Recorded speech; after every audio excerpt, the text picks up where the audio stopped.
Hello, saya Cikgu Kantian. Saya nak kongsi resepi sihat supaya semua orang boleh buat. Saya pengetua Tea Garden Cooking School. Baru-baru ini saya lancarkan satu kursus.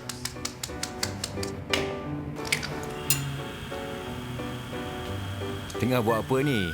Kenapa tiba-tiba nak buat kek? Kalau kita buat sendiri lebih bermakna.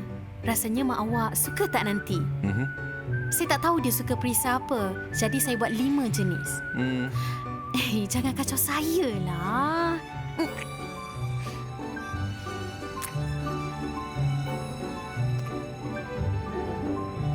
Jadi saya kacau lah ni ya? Jom buat sama-sama. Okey. Ini pendekap gigi, Cik. Agak-agak berapa lama saya kena pakai? Dalam 3 hingga 6 bulan. Oh, iya ke? Cepatnya. Sebab ini Invisalign, jenama nombor 1 dunia sekarang. Dalam 3 hingga 6 bulan, masalah Cik selesai. Bagusnya. Terima kasih.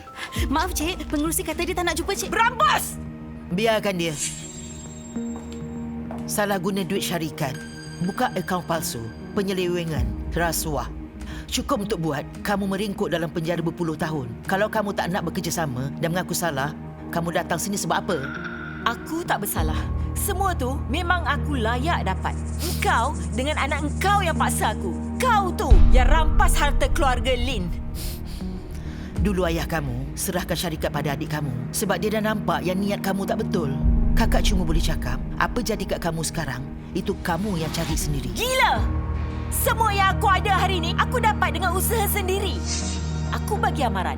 Baik cepat adakan sidang media dan jelaskan semuanya. Kamu bergurau ke apa? Kamu ingat kamu masih anak sulung keluarga Lin yang kuat perkasa? Maruah yang adik kamu tinggalkan untuk kamu, kamu sendiri yang musnahkan. Mampuslah kau!